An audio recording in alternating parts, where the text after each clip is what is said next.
ആദ്യം കാണുന്ന ഈ തെങ്ങ് കാണാൻ നല്ല ഭംഗിയിൽ അടിപൊളിയാണ് ഞങ്ങളുടെ വീട്ടിലെ കേട്ടോ. അപ്പോൾ രാവിലെ അങ്കിള് വന്നായിരുന്നു. അങ്കിൾ അപ്പുറത്ത് മാമനെ കാണാൻ പോയിട്ട് നേരെ വീട്ടിലോട്ട് കയറി വന്നു. കൂടെ ഉണ്ണിയും പോയായിരുന്നു. രാവിലെ വന്ന് അങ്കിളിനൊരു കട്ടൻ കാപ്പിയൊക്കെ ഇട്ട് കൊടുത്തിട്ട് അവർ നേരെ അപ്പുറത്ത് കടയിലോട്ട് പോകും. അവിടെ വീട് പണിയുടെ വാർപ്പായിരുന്നു കേട്ടോ. അപ്പോൾ അവിടെ എല്ലാവരും ഒക്കെ വന്ന് തുടങ്ങിയിട്ടുണ്ട്. കണ്ട ആ തെങ്ങ് ഞാൻ വീണ്ടും കാണിക്കാം കേട്ടോ. അപ്പോൾ വാർപ്പിൻ്റെ പണിയൊക്കെ തുടങ്ങി. നേരെ ഇപ്പം എല്ലാം മെഷീനാണ് കേട്ടോ. മെഷീനകത്താണ് വർക്ക് ചെയ്യുന്നത്. പണ്ടൊക്കെ എത്ര ആൾക്കാർ വരുന്ന ഒരു വാർപ്പിന്, ഇപ്പം ആകെ 10 ബംഗാളികളും മതി, ഈ മെഷീനും മതി, എല്ലാം പടപടേന്ന് നടക്കും. കണ്ടത് കാണാൻ നല്ല ഭംഗിയാണ് കേട്ടോ. അങ്ങനെ ഞാൻ എന്താണെന്ന് പറയുക, തൊട്ടപ്പുറത്തെ കടയുടെ വാർപ്പിൻ്റെ മേളിൽ കയറി നിന്ന് നോക്കുക കേട്ടോ. അവിടെ നിന്ന് നമുക്ക് നല്ല ഭംഗിയായിട്ട് കാണാം. അപ്പോൾ ദാണ്ട് ഈ മെഷീൻ എനിക്കിങ്ങനെ വന്നിട്ട് അത് നേരെ അവരുടെ ആ അതിനകത്തോട്ട് ട്രോളിക്കകത്തോട്ട് തട്ടിയിട്ട് കൊടുക്കും. അവരെന്നിട്ട് ഇത് കൊണ്ടുവന്ന് എന്താ വാർപ്പ് നടക്കുന്ന ആൾക്കാരുടെ അടുത്തോട്ട് കൊണ്ടുവന്ന് വീണ്ടും തട്ടിയിട്ട് കൊടുക്കും. എന്തൊരു എളുപ്പം ഇപ്പോഴത്തെ പണി. ഈ സമയം കൊണ്ട് ഉണ്ണി അവിടെ എന്തൊക്കെയോ കാണിക്കുന്നുണ്ട് കേട്ടോ. ഒരു പാവക്കുട്ടിയെ മേക്കപ്പൊക്കെ ഇട്ടിട്ട് പിന്നെ അതിനെ കൊണ്ടുവന്ന് പൈപ്പിനകത്ത് കുളിപ്പിക്കുകയൊക്കെ ചെയ്യും കേട്ടോ.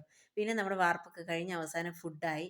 കണ്ടോ ഫുഡ് കൊടുപ്പായി. ഫുഡ് കൊടുത്തു തുടങ്ങിക്കഴിഞ്ഞാൽ ഞാൻ വീഡിയോ പിടിച്ചിട്ട്, അതുകൊണ്ട് പകുതി കറിയൊക്കെ പകുതിയായിട്ടിരിക്കുന്നത്. പിന്നെ ഞങ്ങളെല്ലാം കഴിക്കാനിരുന്നു, വീട്ടിലെല്ലാവരും കഴിക്കാനിരുന്നു.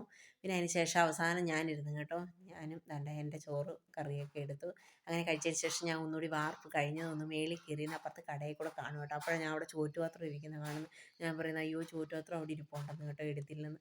അങ്ങനെ അത്രയേ ഉള്ളൂ. അപ്പോൾ നമ്മൾ ആദ്യം കണ്ട തെങ്ങിലോട്ടൊന്ന് പോകാം കേട്ടോ. ഇപ്പം എങ്ങനെ ഇരിക്കുന്നതെന്ന് കണ്ടോ. അപ്പോൾ അത്രയേ ഉള്ളൂ. ടാറ്റാ.